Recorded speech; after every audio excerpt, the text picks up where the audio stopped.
ओम सहना भवतु। ओम सहना भवतु। सहनौ सह वीर्यं तेजस्विनावधीतमस्तु मा विद्विषः। ओम शांति शांति शांति।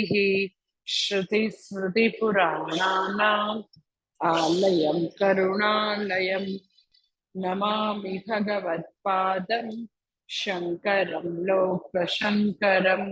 शङ्करं शङ्कराचार्यं केशवं बादरायणं सूत्रभाष्यकृतौ वन्दे ईश्वरो गुरुरात्मेति मूर्तिभेदविभागिने व्योमवद्व्याप्तदेहाय दक्षिणामूर्तये नमः। ओम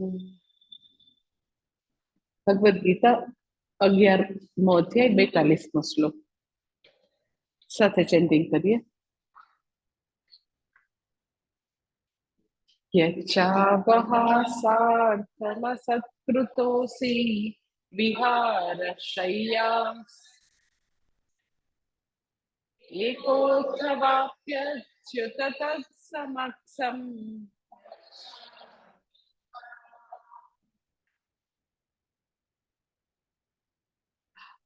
આગળનો શ્લોક છે એમાં બી અર્જુન ભગવાન પાસે ક્ષમા માંગે છે અને આમાં બી હજી ક્ષમા માંગવાનું ચાલુ રાખે છે. કહે છે કે ભગવાન વિહાર શય્યા આસન ભોજનેષુ એકઃ અપી તત્ સમક્ષમ અવહાસાર્થમ યત અસત્કૃતઃ અસि તत् અચ્યુત અહમ ક્ષામયે ત્વામ અપ્રમેયમ. કે ભગવાન વિહાર કરતી વખતે, પછી શય્યા એટલે સૂતી બેસતી વખતે, પછી ભોજનેષુ એટલે જમતી વખતે, પછી એક તમે એકલા હો ત્યારે, અથવા તો તમે જાહેરમાં બધાની વચ્ચે હો ત્યારે, તત્ સમક્ષમ. અને કોઈ વાર તો કે આવી રીતે તમારી સાથે મેં કંઈક મસ્તી મજાક કરેલી હોય અને એવી રીતે કંઈક અનાદર થઈ ગયો હોય તો તત અચ્યુત અહમ ક્ષામયે. જ્યારે જ્યારે જ્યાં જ્યાં બી મારાથી આવો અપરાધ થઈ ગયો છે તો હે ભગવાન તમે મને એના માટે ક્ષમા આપો. અને તમે કેવા છો તો કે તમે અપ્રમેય છો, જાણી શકાય એવા નથી. એટલે વ્યવહારમાં મેં તમારી સાથે વ્યવહારની નાની મોટી જે બધી દૈનિક વસ્તુઓ હોય, સૂતા બેસતા જ, ખાતા પીતા, કંઈક વિહાર કરતા, એટલે ક્યારેક કોઈક ટ્રાવેલિંગ કરતા હોય તો મારાથી એવી કોઈક એવી વસ્તુ થઈ ગઈ હોય કે જે મારે ન કરવી જોઈએ, તો મને એની અંગે તમે ક્ષમા આપી દો. અને તમે આવા અપ્રમેય છો, તમે તો મને આવી રીતે હંમેશા મને એકોમોડેટ કરશો, મને ક્ષમા આપશો જ તમે. એટલે પોતે જ હવે અર્જુન અપરાધના બધા કારણો યાદ કરે છે. ખરેખર પૂછો તો ભગવાન જે છે એ હંમેશા નોન જજમેન્ટલ છે. દુનિયામાં જનરલી આપણે જે કઈ વ્યવહાર કરીએ ને તો એ વ્યવહારથી આપણને માપ્યા કરે. કઈ બી કરીએ એમ કે ખાલી વ્યવહાર નહીં, ખાલી તમારી ડ્રેસિંગ સેન્સ હોય એનાથી માપે, તમારી ખાવા પીવાની રીત હોય, એટલે આ કઈ હાથથી ખવાતું હશે, અને ચમચીથી ખવાય ને, સાવ ગોથરા છે, આને તો કઈ ખબર જ નથી પડતી. આવી રીતે કઈ બોલાતું હશે, આને તો કઈ ઉચ્ચારણ સુધી જ નથી. સો જે કઈ નાની મોટી વસ્તુ વ્યવહારની હોય, આપણે એને ઓળખતા બી ન હોય તો બી આપણે એમ કહીએ કે આ તો સાવ ઇલિટરેટ છે, આ તો ગામડાના છે, આને તો કઈ ખબર નથી પડતી, આ આવું કરે છે. તો ધીસ ઇઝ ઓલ જજમેન્ટ, કે આપણે સતત બધા વિશે જુદા જુદા જુદા જુદા જજમેન્ટ પાસ કર્યા જ કરીએ. અને બહુ જ મોટી સાધના છે કે આપણે નોન જજમેન્ટલ બનીએ. એ બહુ મોટી સાધના છે, બહુ જ મોટી. એમ કે આપણે સાધના એટલા માટે કે જેટલી વાર બધા વિશે આવ્યું આપણે જજમેન્ટ કર્યા કરીએ, એટલી વખત આપણે આપણી જાતને જોતા નથી. કે પેલું દલપતરામ, કવિ દલપતરામ નું જે છે ને કવિતા, કે આપના તો 18 વાંકા છે, તો એ આપના 18 વાંકા તો દેખાય નહીં. જુદા જુદા એનિમલ નું જુદું જુદું જે છે વાંકા, એવી કવિતા છે, બહુ પોપ્યુલર કવિતા, કે એમાં એ હા હા એ બધા જ એનિમલના જે વાંકા છે એનું વર્ણન કર્યા કરે, પણ પોતાના 18 વાંકા છે એ નહીં દેખાવાનું, બીકોઝ બીજા વિશે આપણે જજમેન્ટ પાસ કરતા હોય. એટલે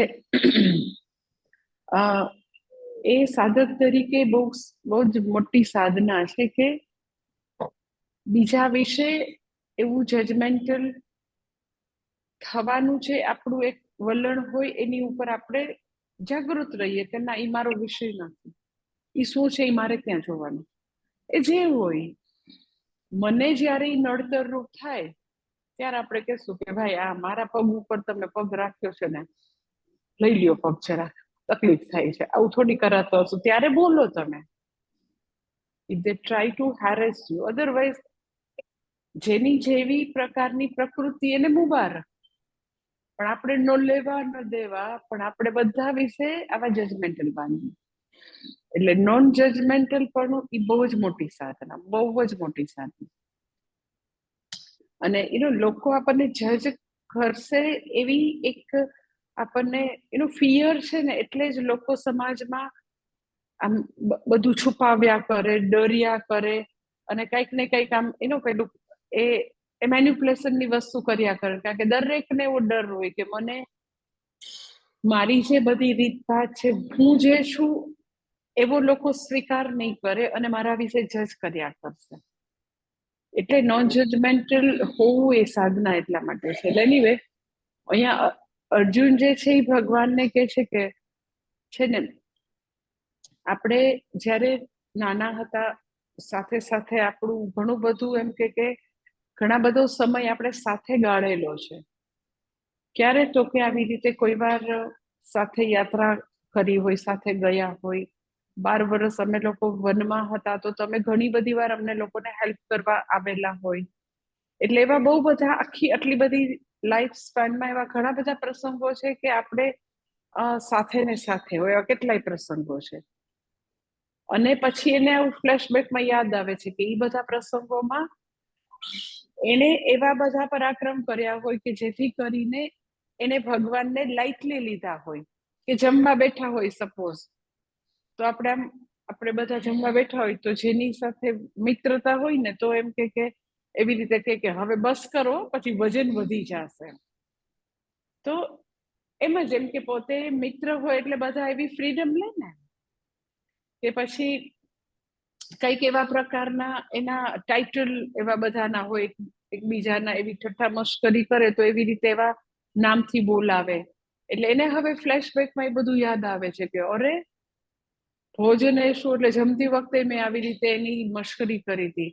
પછી ત્યાં 12 વર્ષ વનમાં આવ્યા હતા ને, ત્યારે મેં આવું એકવાર તો એને કીધું તું કે બરાબર છે, તમે તો પણ પછી આવી જ રીતે કરો, તમારું તો બધું બહુ જ એક બાજુથી તમે એમ કહો મેં નહીં માખન ખાયો, પછી તમે એમ કહો મેં નહીં માખન ખાયો, એટલે તમારું તો અભિબોલ અભિફોક જેવું તો બહુ હોય છે. એટલે એવું કરીને મેં મસ્તી ત્યારે બી કરી હતી.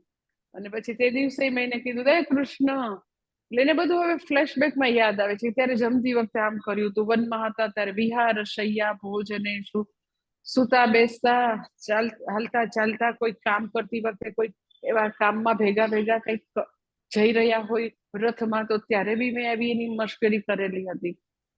એટલે હવે એને એવો ડર લાગે છે કે અરે, એ બધું યાદ રાખ્યું હશે તો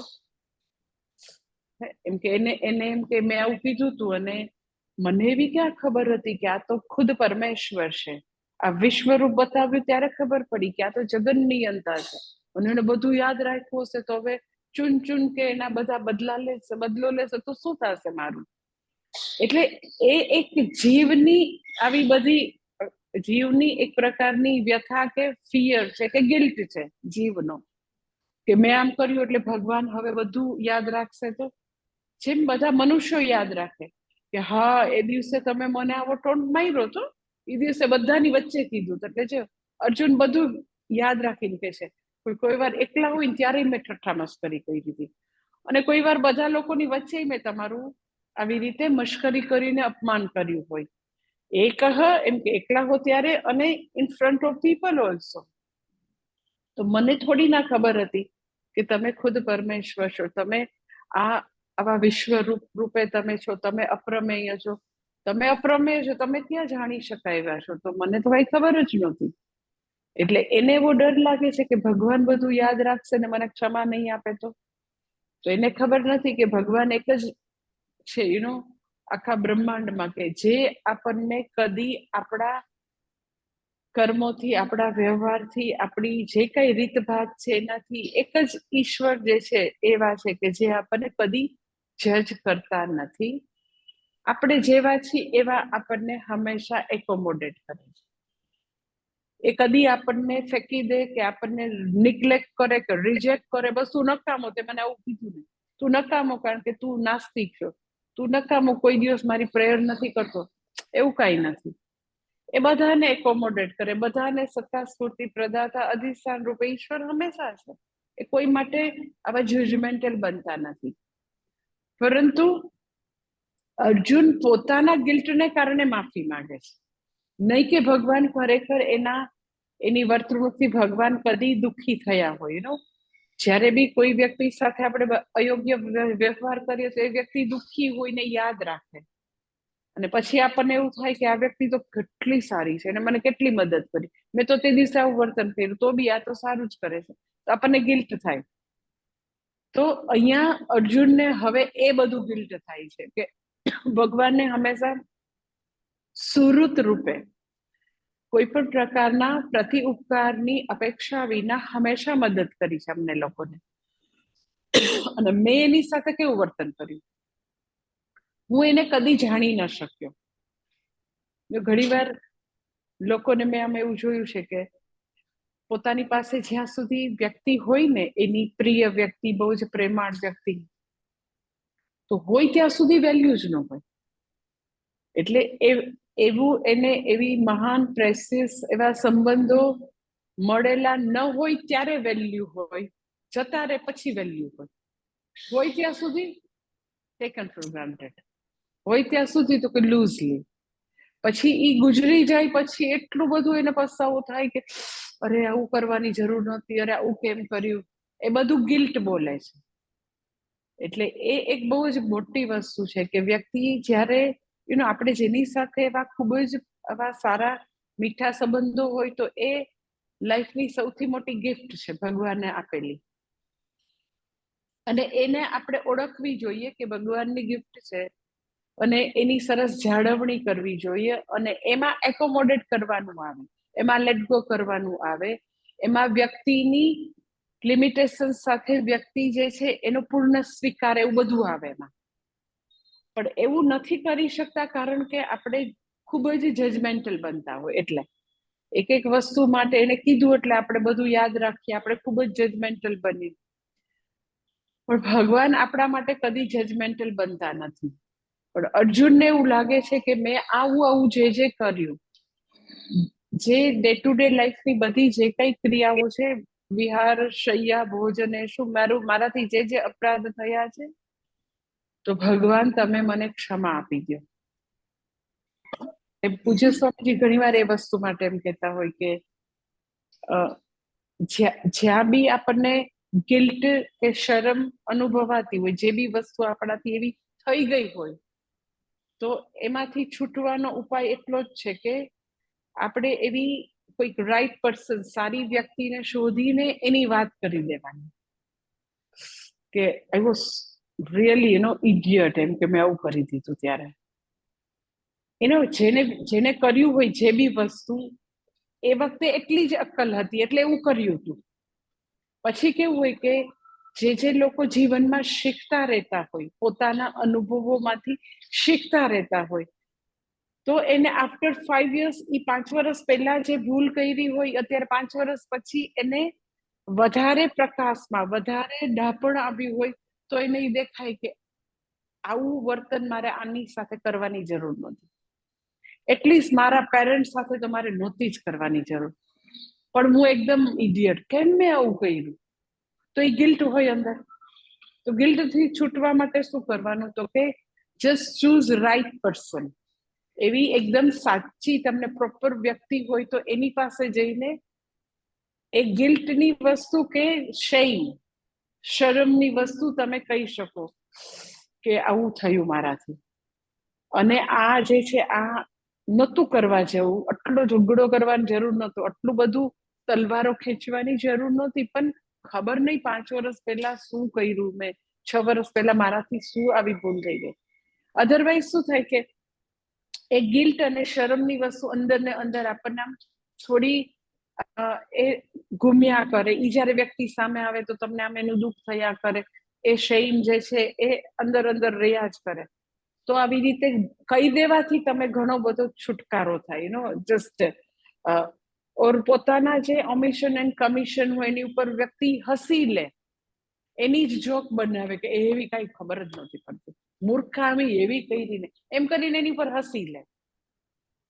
તો એવી જે શરમની વસ્તુ એમાંથી છુટકારો મળી જાય, નહીતર અંદર ને અંદર આપણો કોન્ફિડન્સનું લેવલ બધું ઘટાડી દે. એના કરતા એમ કે પોતાના જ ઉપર પોતે જોક કરી દે, પોતાની વસ્તુ એવી જે એને લાગે કે આ વ્યક્તિ બરાબર છે તો એને જઈને કહી દે, તો એને ઘણો બધો એમાંથી રાહત થઈ જાય. એટલે અર્જુન જે છે અત્યારે ભગવાનને ગિલ્ટમાંથી છૂટવા માફી માંગી દે છે કે મારાથી જ્યાં જ્યાં જે સમયે મારાથી ભૂલ થઈ છે, તો ભગવાન થઈ તો છે ભૂલ, પણ અજાણતા થઈ છે, મને ખબર નહોતી. મને એમ હતું કે તમે મારા આવી રીતે મિત્ર છો, એટલે મેં સમય વયસ્કરની જેમ તમારી સાથે વ્યવહાર કર્યો, જે કરવાની જરૂર નહોતી. તમે પરમેશ્વર છો અને તમે મને ક્ષમા આપો, એમ કરીને ભગવાનને એ પોતાનું ગિલ્ટ રજૂ કરે છે અને કે છે ભગવાન તમે કેવા છો? તો કે અપ્રમેય છો. અપ્રમેય એટલે શું? તો કે પ્રમેય શબ્દ છે, શબ્દ પ્રમેય છે, એકચ્યુઅલી શબ્દ પ્રમા છે. પ્રમા એટલે તો કે જ્ઞાન, પ્રમેય તો કે જે પંચપ્રમાણથી જેનું જ્ઞાન થઈ શકે. અપ્રમેય એટલે શું? કે જ્યાં પંચપ્રમાણથી જેને માપી ન શકાય, જેનું જ્ઞાન પ્રાપ્ત ન થઈ શકે, એવા તમે છો. હું તમને કદી મારા પોતાના આ પંચ પ્રમાણ, પ્રત્યક્ષ પ્રમાણ, અનુમાન પ્રમાણ, અનુપલબ્ધિ પ્રમાણ, દ્રષ્ટાંત વગેરે બધા પ્રમાણથી હું તમને કદી જાણી ન શકું, એવા તમે અપ્રમેય છો, અને માટે તમે મને ક્ષમા આપો. અને હજી આગળ સ્તુતિ ચાલુ રાખે છે, શ્લોક નંબર 43. પિતાસि લોકસ્ય ચરાચરસ્ય ત્વમસ્ય પૂજ્યસ્ય ગુરુર્ગરીયાન.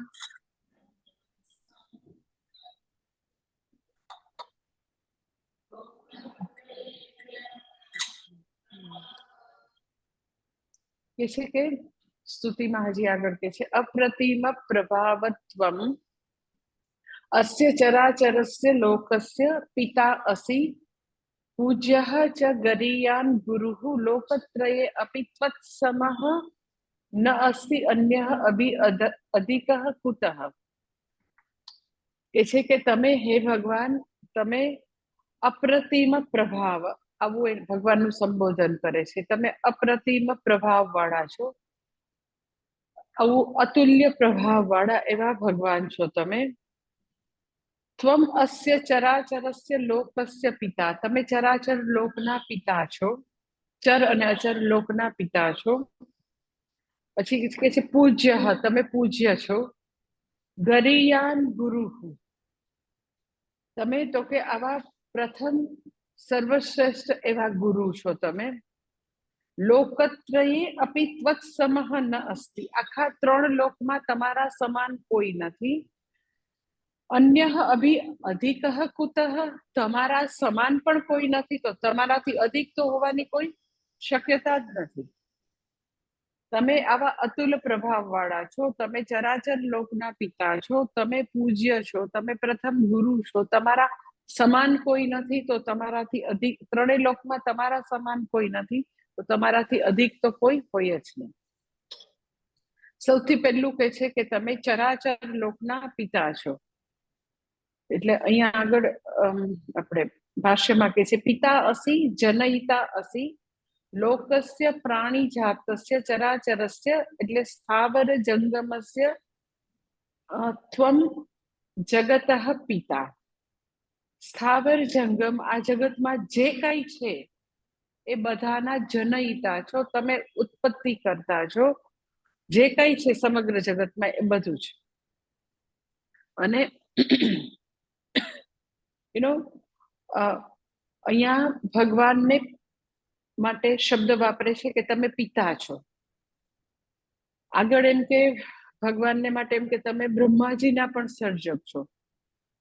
અહીંયા આગળ સરસ શબ્દ વાપરે છે કે તમે પિતા છો. ઘણીવાર એમ કે માતા પિતા તમે બંને છો એવું કે, ઘણીવાર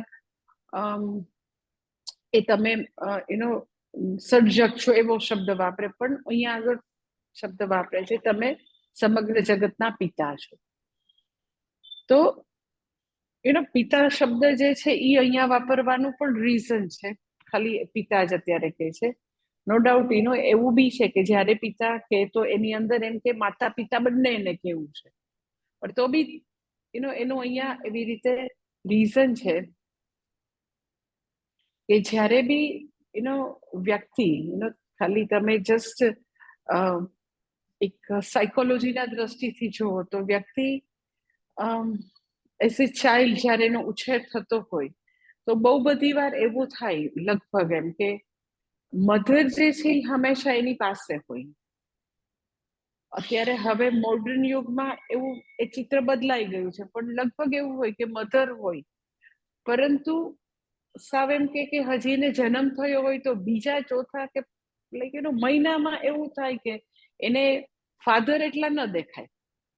અને એ જો એમ કે ડિલિવરી કરવા માટે એની મમ્મીની ઘરે ગઈ તો 3 મહિના સુધી કદાચ એમ કે આવીને રમાડીને જતો રહે એનો ફાધર, એવું બને. પછી એમ કે ઘરે આવ્યા ધારો કે 2 મહિના પછી, તો એવું થાય કે સવાર સાંજ ફાધર મળે, પણ પછી બાકીનો સમય તો કે ઈ ન હોય. એટલે શું થાય તો કે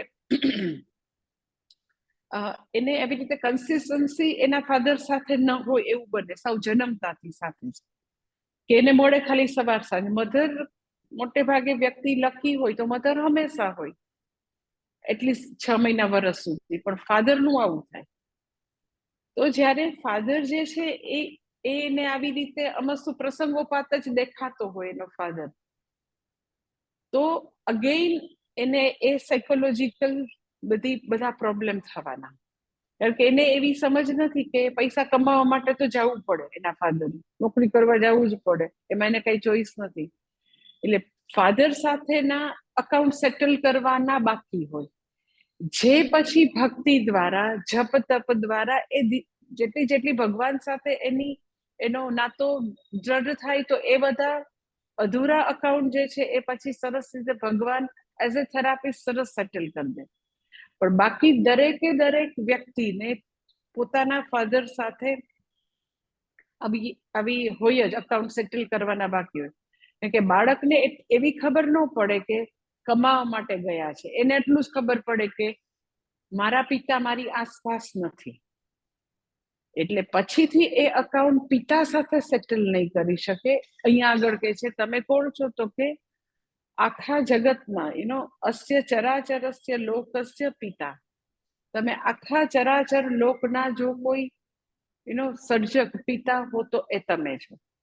એટલે એ જે છે વેરી ઇમ્પોર્ટન્ટ કે વ્યક્તિ ભક્તિ કરે તો ભગવાન સાથેના અકાઉન્ટ એની મેળે સેટલ થાય, અને અધૂરું બધાના લાઈફમાં હોય. એઝ અ ચાઇલ્ડહુડ પ્રોબ્લેમની અંદર આ અધૂરું હોય જ. મધર કનેક્ટેડ હોય એને લાઈક કે એની જે કેર કરવાની છે એની સાથે બહુ જ ઘણા બધો વખત સુધી જોડાયેલી હોય, પણ કેટલાય ફેમિલી મેં એવા જોયા છે કે કેટલા બધા વખત સુધી ફાધર સાથે એને આવો જ સંબંધ હોય. ઇવન એમ કે પછીથી મોટા થયા પછી એને રિલેટ કરવું છે તો એનો આમ કે થ્રુ મધર હંમેશા એ રિલેટ કરી રાખે. કઈ બી એને નાની મોટી સમસ્યા હોય તો એને એવું થાય કે એની સાથે સીધું રિલેટ નહીં કરી શકે, અને નાની મોટી માંગણીઓ હોય તો એને મદદથી જ કરવી હોય બધી.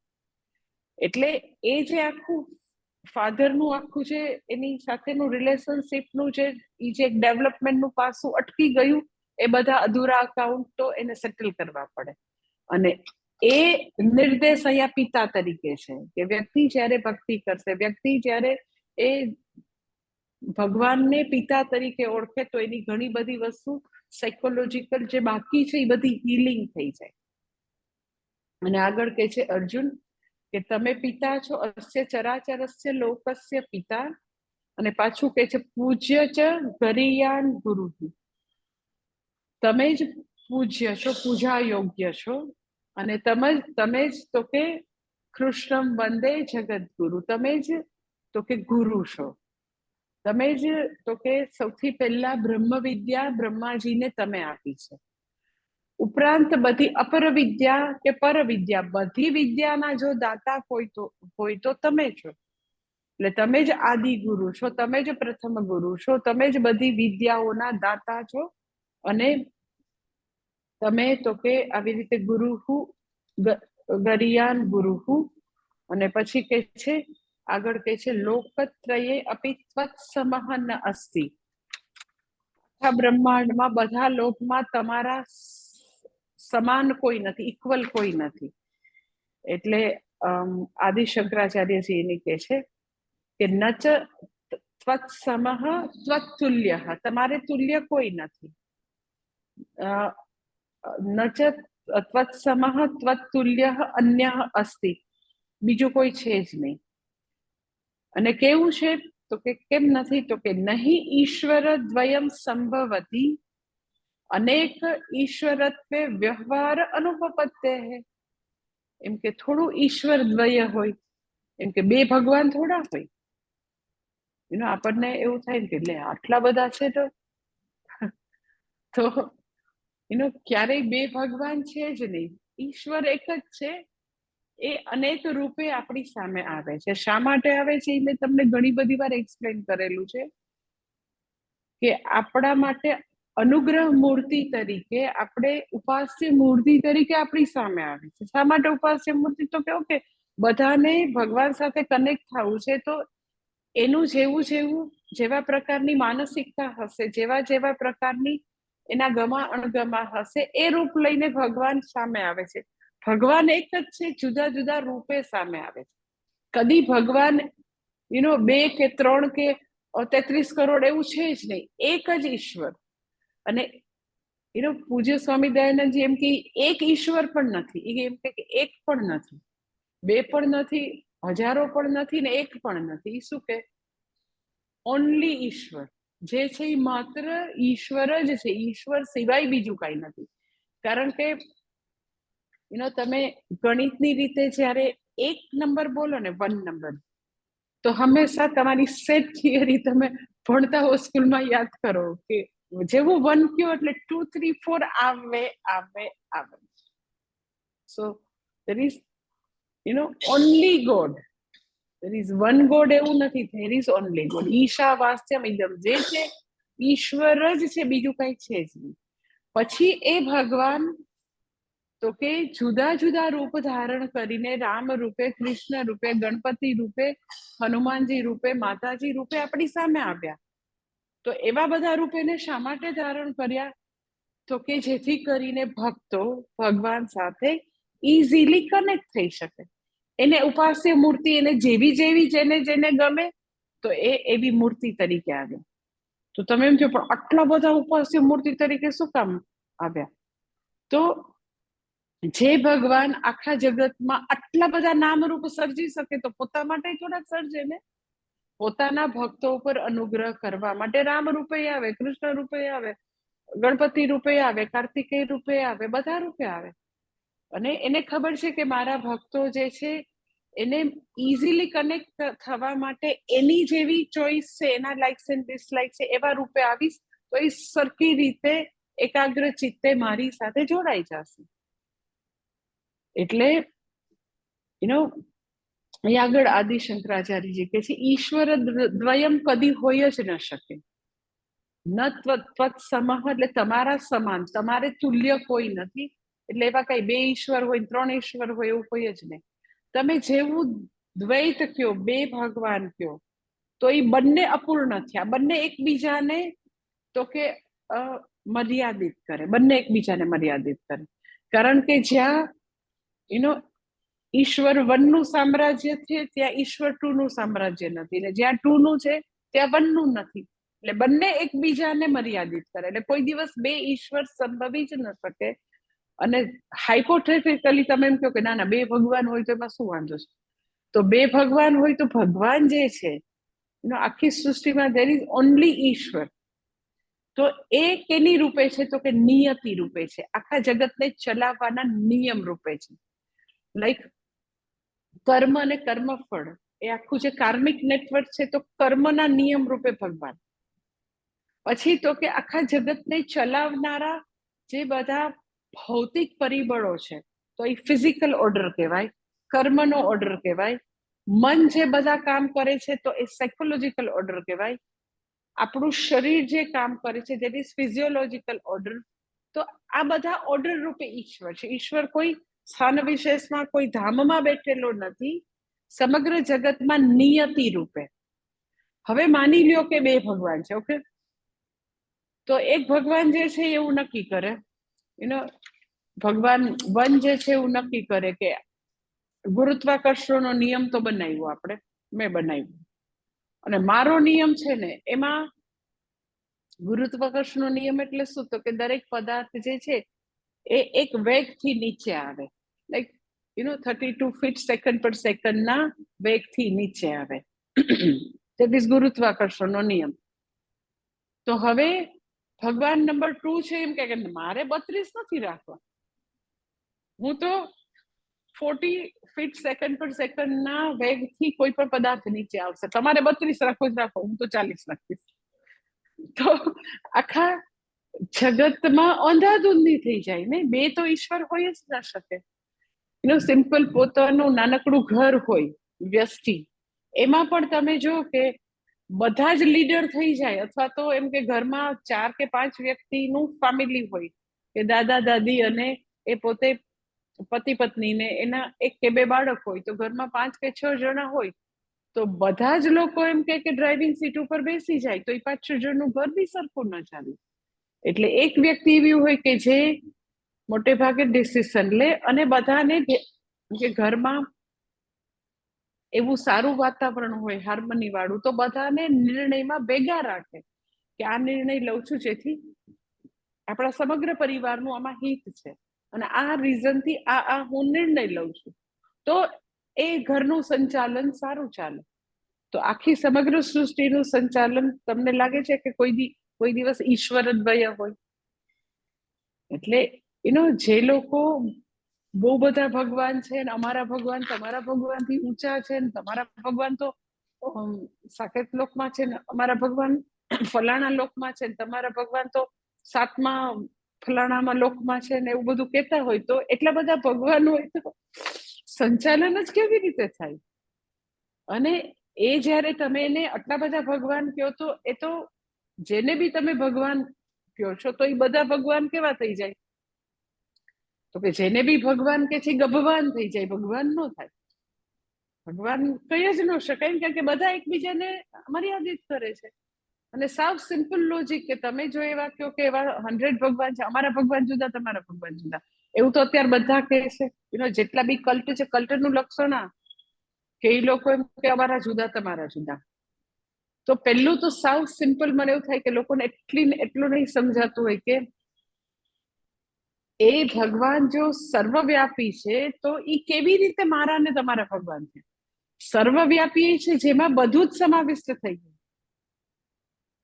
એટલે આમ આપણને તો જે બી લોકો કલ્ટમાં જનૂનપૂર્વક આવી રીતે મારા ભગવાન ને તમારા ભગવાન, એવું જે કરતા હોય, અમે 11 યર્સના જ કૃષ્ણ ભગવાનને માનીએ, પછી ન માનીએ, તો કૃષ્ણ ભગવાન તો કૃષ્ણ ભગવાન છે.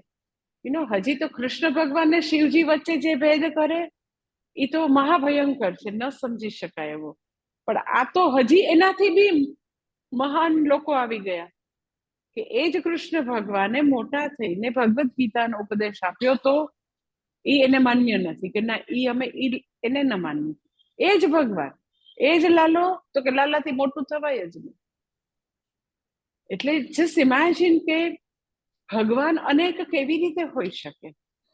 કોઈ આમ જે બી લોકો ભગવાનમાં આવા ભેદ પાડે કે લાલો જે છે એની જ અમે પૂજા કરીએ, અને જે તમે દ્વારકાધીશ કહો છો તો અમે એનો પ્રસાદ ન લઈએ, અમે ખાલી તો કે આવી રીતે નાનકડા લડ્ડુ ગોપાલનો જ પ્રસાદ લઈએ.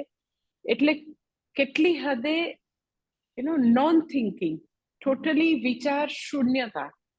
મને મને એવું થાય કે આ ખાલી એમ જ કહેવાની વાત હશે ના, વ્યવહારમાં અત્યારે આજની ઘડીએ એવા જનોની લોકો આજની ઘડીએ છે. આપણે એવું થાય કે આટલા બધા વિચારશીલ, આટલી બધી ટેકનોલોજી, આટલું બધું મોડર્ન બધું આખું વિકાસ થયો છે, તો લોકોમાં હજી આટલો બધો અંધવિશ્વાસ, અંધશ્રદ્ધા, નોન થિંકિંગ હોય તો કે હા, હજી બી હોય. અને એવી જે બધી અંધશ્રદ્ધા છે એ પાછી વોટ્સઅપ યુનિવર્સિટીમાં ભયંકર રીતે ફેલાવે. એટલે એક જ ભગવાનની અંદર તો કે બે જુદા, ઈ લાલોય જુદો ને મોટાય જુદા. પછી કૃષ્ણ ભગવાન જુદા ને શિવજી જુદા. એટલે કૃષ્ણની પૂજા કરો છો તો તમે એમ કે શિવજીની પૂજા કરશો તો તમે તો મહાન અપરાધ. તમને એમ થાય કે એવું કોઈ કે, તો કે હા એવું કે. હમણાં somebody was narrating me, કે મને એવું થાય કે અમુક લોકોને ભગવાન એવી ગિફ્ટ આપી હોય તો એ એક વ્યક્તિ પોતાના ચાઇલ્ડહુડ નો પ્રસંગ વર્ણવતી હતી કે when I was 10 years old, તો મને આમ એટલું બધું એ પ્રસંગ આમ એટલો મારા મગજમાં બેસી ગયો કે ઘરમાં એમ કે ચુસ્ત કૃષ્ણ ભગવાનની પૂજા, અને એ 10 યર્સની બિચારી છોકરીને એમ કે મોડા વ્રત કરવા હતા, તો મોડા વ્રત જયા પાર્વતી એ શિવજીની પૂજા છે. તો હવે નાનકડું બાળક 10 યર્સનું આવડું નાનકડું છોકરું જે છે, છોકરી દીકરી હોય, એ મીઠા વગરનું 4-5 days થાય તો નેચરલી એમ કે હેલ્થ તો બગડે છે, એમ કે ચક્કર આવી જાય તો થાય જ. તો ચક્કર આવી ગયા અને આમ સહેજ હેલ્થ ખરાબ થઈ ગઈ એટલે તરત જ એ જે આસપાસ વ્યક્તિ હતી, અરે આપણે કૃષ્ણના ભગત, શિવજીની પૂજા કરી એટલે જ આવું થયું. Just imagine. એમ કે જે અંધકારપણું છે એની કેટલી બધી હદ છે, કેટલી હદ કે તમે જો શિવજીની પૂજા કરી, 10 યર્સનું બાળક જેને આમ જોવો તો જગતની એક કઈ વસ્તુની ખબર ન હોય, ભોળા ભાવે ખાલી ભોળાનાથની પૂજા કરી, તો પણ તને ચક્કર આવી ગયા, તારી હેલ્થ બગડી, જસ્ટ બીકોઝ આપણે કૃષ્ણ ભગવાનના ભક્ત છીએ, આપણાથી શિવજીની પૂજા ન થાય. અને આયરની ત્યાં છે કે જે ફેમિલીમાં આટલું જનૂન પૂર્વક નોન થિંકિંગ વાળું વાતાવરણ, એમાં આપણું 10 વર્ષની છોકરી એની માં સાથે, એના ફેમિલી મેમ્બર સાથે આર્ગ્યુમેન્ટ કરે છે. એમ કે પણ એમ કે મમ્મી એમ કે આપણે એમ કે શિવજીની કેમ પૂજા નહીં કરવાનું, તો કે ના, એની ના પૂજા કરાય. તો પણ ઓલી કે પણ ઈ તો મારાથી તો મોટા છે ને, મારાથી તો પૂજા થાય. કૃષ્ણની જ પૂજા કરાય. તો ઓલી કે પણ શું કામ નો પૂજા કરાય, મારાથી તો મોટા કહેવાય ને, આપણે તો મોટા હોય ને તો પ્રણામ કરવાના જ હોય ને, મારાથી તો મોટા કહેવાય. જસ્ટ ઇમેજિન, ઈ આટલું નાનકડું બાળક એમ કે મારાથી તો મોટા કહેવાય. આટલું વાક્ય એ જે બી લોકો જનૂન પૂર્વક જે બી ભગવાનને વળગીને પૂજા કરતા હોય, એને એટલી ખબર નથી કે તમે કૃષ્ણની પૂજા કરો અને રામ ભગવાનનો તમે બહિષ્કાર કરો. પણ રામ ભગવાન તો પૂજ્ય છે, તમે કેવી રીતે, ભાઈ તમે મનુષ્ય છો, એ ભગવાન છે. આટલું લોજિક કઈ ન સમજાય, આટલું સો સિમ્પલ લોજિક કે એ તો વડીલ કહેવાય, એ તો મોટા કહેવાય. અને અત્યારે આજની દુનિયામાં પણ તો કે ખરેખર આવું બધું ચાલે છે. મારે એક અહીંયા જ બરોડામાં મારા એક મને હેલ્પ કરે છે ઘણી બધી, આશ્રમમાં અત્યારે બહુ જ હેલ્પ કરે છે. તો મને એમ કે હું જ્યારે ફોન કરું તો આપણે ગ્રીટ કરીએ તો હવે કાંઈક તો બોલવાનું છે. ગ્રીટ કરો તો I don't like good morning or like એવું બધું નથી ગમતું, તો કાંઈક તો બોલવાનું છે. આઈધર યુ સે નમસ્તે, તો સાવ એમ કે ફોર્મલ લોકો હોય તો હું નમસ્તે કહું, જે મને જાણતા જ નથી. પણ જો એ નોન લોકો છે તો હું શું કહું? હરિઓમ. બરાબર? તો હરિઓમમાં હરિ આવે ને, નામ હરિ, અને ઓમ આવે, તો એ વ્યક્તિ ઇઝ નોટ, એ કઈ બુઢા નથી. જે મારી સાથે જેની સાથે વાત કરું છું, he is only, you can say like 35 years old. કદી હરિઓમ ન બોલે, અને મારાથી બોલાય જ જાય, કારણ કે આપણી એક હોય કે ભગવાનનું નામ છે, આપણે બોલાય જ જાય ને. એ કદી ન બોલે, કદી હરિઓમ ન બોલે, કારણ કે એ હરિ આવે તો એ નહીં ચાલે એમ. એવું નથી કે એ લોકો કૃષ્ણના ભક્ત નથી. અહીંયા બરોડામાં છે એ નથી, કૃષ્ણના જ ભક્ત છે. પણ કૃષ્ણ ભગવાનની એક પાછી બીજી નવી શાખા છે કે જેમાં હરિ પણ ન બોલે, હરિઓમ પણ ન બોલી શકાય. હા હા, 35 years know very brilliant person, America ભણેલી વેરી બ્રિલિયન્ટ પર્સન, પણ ના, હરિઓમ ન બોલાય.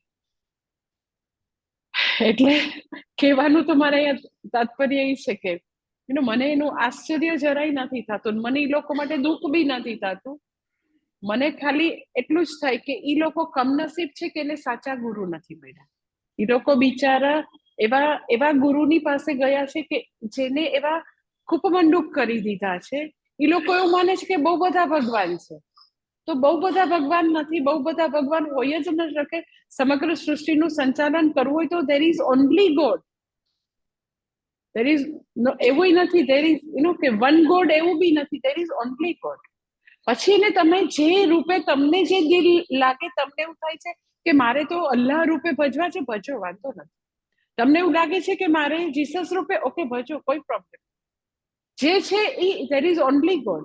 એટલે એ જે જનૂન છે એ કેટલું બધું એને ખરેખર કે ઈશ્વરથી કેટલું દૂર લઈ જાય. કારણ કે જ્યારે હું તમને એનું સિમ્પલ લોજિક સમજાવું, કે જ્યારે વ્યક્તિ એમ કે આ જે છે ને કૃષ્ણ ઈ મારા ભગવાન ને શિવજી મારા ભગવાન નથી. તમે બરાબર સાંભળજો, શિવજી છે જ નહીં મારા ભગવાન, અને ઈ કરાય જ નહીં. મોડા વ્રત ને જયા પર્વ ઈ મારા ભગવાન નથી, ઈ તમારા ભગવાન છે.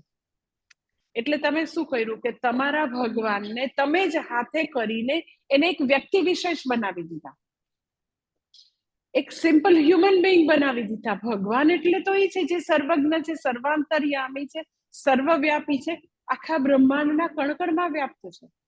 પણ તમે એમ કીધું કે હવે શિવજી છે ને ત્યાં તો આ કૃષ્ણ હોય જ ન શકે, કારણ કે બે છે, એક શિવ છે ને એક કૃષ્ણ છે, એક હરિ છે ને એક હર છે. અને અમે તો હરિને માનીએ છીએ, હરને નથી માનતા જરાય. અને હરને જો માનો તો પછી જો ચક્કર ખાઈને પડી જાવ, મીઠું ન ખાધું હોય તો. એટલે એ હાથે કરીને હવે તમે જો કે એ જે કૃષ્ણ ભગવાનની પૂજા કરે છે, પરંતુ એ એવું માને છે કે તમારા ભગવાન બીજા અને મારા ભગવાન બીજા.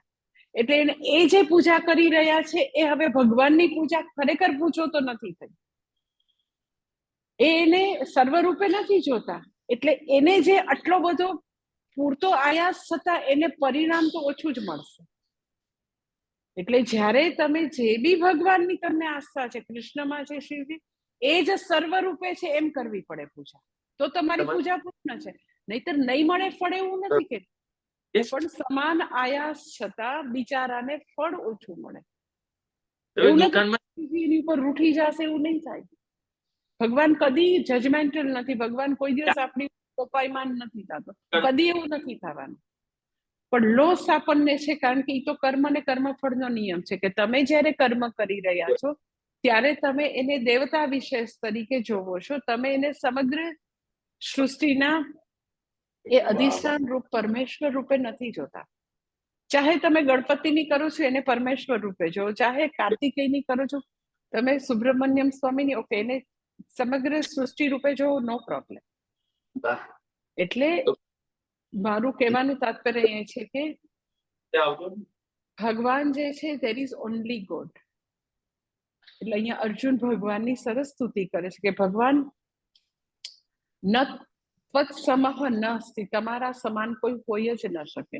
તમારા જેવું કોઈ નથી, તો તમારાથી અધિક હોવાની તો કોઈ પોસિબિલિટી જ નથી. એટલે કે છે અહીંયા આગળ આપણે આદિ શંકરાચાર્ય છે, ત્વત્સમઃ અરે હા ઈશ્વર દ્વયમ નહીં ઈશ્વર દ્વયમ સંભવતી અનેક ઈશ્વરત્વે વ્યવહાર અનુપપત્તેઃ ત્વત્સમઃ એવ તાવત અન્યોઃ ન સંભવતી કુતઃ એવ અન્યઃ અભ્યધિતઃ સ્યાत् લોકત્રયે અપી સર્વસ્મિન અપ્રતિમ પ્રભાવ.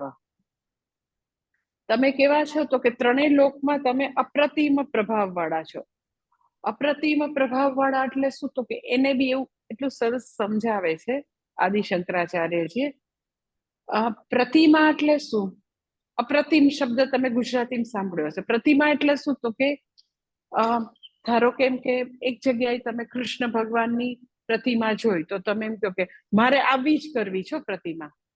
એમ કે સપોઝ શું કામ આપણે અત્યારે એમ કે ઓમકારેશ્વર મહાદેવનું મંદિર બની રહ્યું છે તો એમ કે મારા માઇન્ડમાં છે કે શ્રાવણ મહિના પછી આપણે મૂર્તિનો ઓર્ડર આપવા જવાનો છે કે પાર્વતી માતાનો, પછી ગણપતિ ભગવાન, હનુમાનજી. તો હું કેવી રીતે મૂર્તિનો ઓર્ડર આપીશ? અમે એવી ઈચ્છા છે કે જેને રામ ભગવાનની પ્રતિમા બનાવી એ જ જે આર્ટિસ્ટ છે એને જ દેશું આપણે ઓર્ડર. બેંગ્લોરમાં છે એવી ઈચ્છા છે. તો હું કેવી રીતે ઓર્ડર આપીશ જઈને?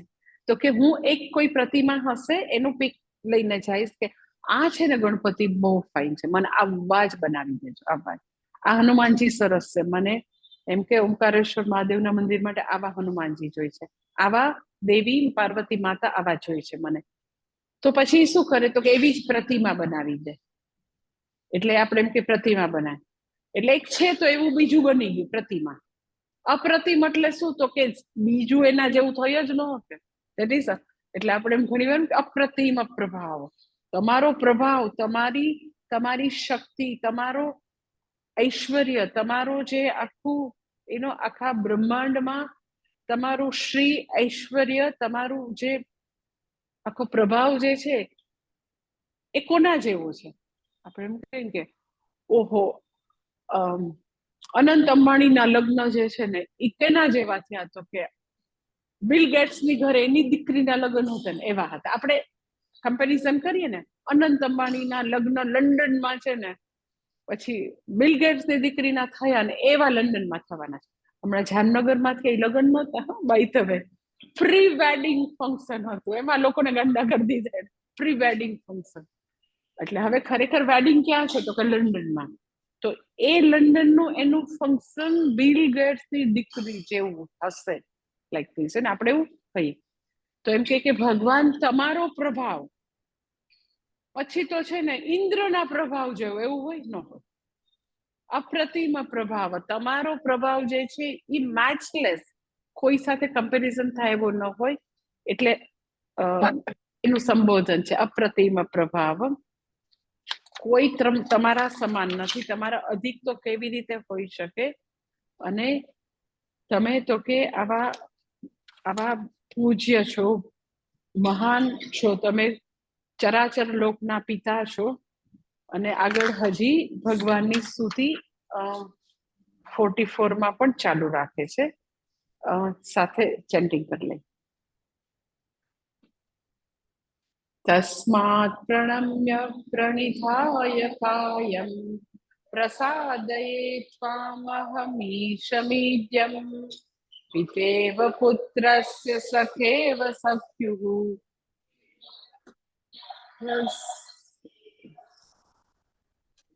ચાલો જોઈએ. ઓમ પૂર્ણમદ પૂર્ણમિદમ પૂર્ણાત પૂર્ણમુદચ્યતે પૂર્ણસ્ય પૂર્ણમાદાવશિષ્યતે. ઓમ શાંતિ શાંતિ શાંતિ. હરિ ઓમ શ્રી ગુરુભ્યો નમઃ. હરિ ઓમ.